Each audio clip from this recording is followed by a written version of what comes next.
तो दोस्तों आज का हमारा टॉपिक है यूपी बोर्ड सॉल्यूशन क्लास 12 समान हिंदी का नाटक का चैप्टर नंबर 3 गरुड़ ध्वज, जो कि लक्ष्मी नारायण मिश्र द्वारा लिखा गया है। तो दोस्तों आज के वीडियो में हम गरुड़ ध्वज नाटक की कथा का सारांश लिखेंगे।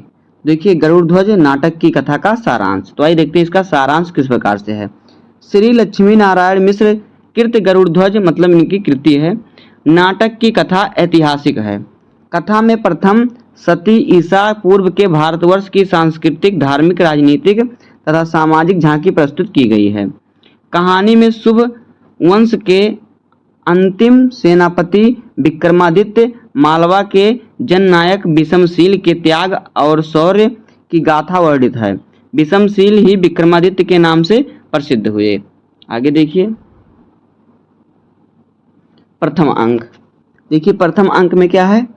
नाटक के प्रथम अंक में पहली घटना बी दिशा में घटित होती है। विक्रमित्र स्वयं को सेनापति संबोधित कराते हैं। महाराज नहीं, विक्रमित्र के सफल शासक में प्रजा सुखी है। बौद्धों के पाखंड को समाप्त करके ब्राह्मण धर्म की स्थापना की गई। सेनापति विक्रमित्र ने वासंती नामक एक युवती का उद्धार किया। उसके पिता वासंती को किसी यमन को सौंपना चाहते थे। वासंती एक मोर नामक युवक से प्रेम करती थी। इसी समय कवि और योद्धा कालिदास प्रवेश करते हैं। कालिदास विक्रमित्र को आजन्म ब्रह्मचारी रहने के कारण भीष्म पितामह कहते हैं। जो कालिदास थे, जो विक्रमित्र हैं, वो विक्रमित्र आजन्म मतलब जन्म से ही ब्रह्मचर्य अपना रहे थे, तो इसलिए उन्हें वो भीष्म पितामह कहते थे। विक्रमित्र इस समय 87 वर्ष के हैं।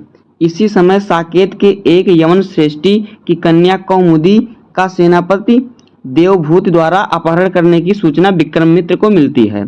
देवभूत कन्या का अपहरण कर उसे काशी ले जाते हैं। विक्रमित्र कालिदास को काशी पर आक्रमण करने की आज्ञा देते हैं। अब देखिए द्वितीय अंक।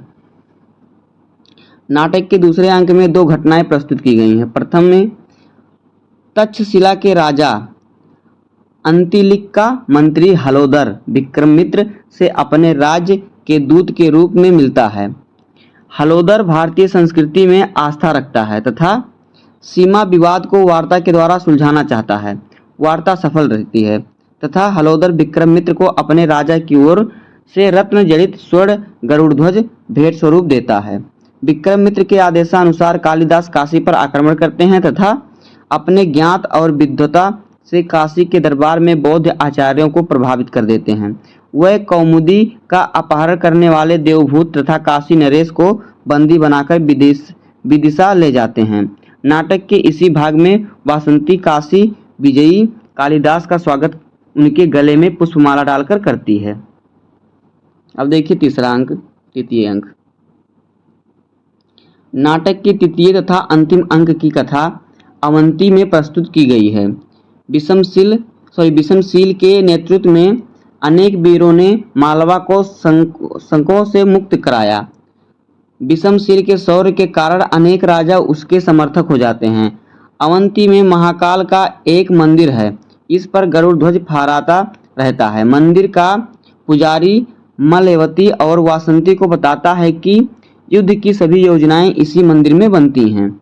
इसी समय विषमशील युद्ध जीत कर आते हैं तथा काशीराज अपनी पुत्री वासंती का विवाह कालिदास के साथ विक्रमित्र की आज्ञा लेकर कर देते हैं। इसी अंक में विषमशील का राजाभिषेक होता है तथा कालिदास को मंत्री पद पर नियुक्त किया जाता है। राजमाता जैन आचार्यों को क्षमादान देती हैं।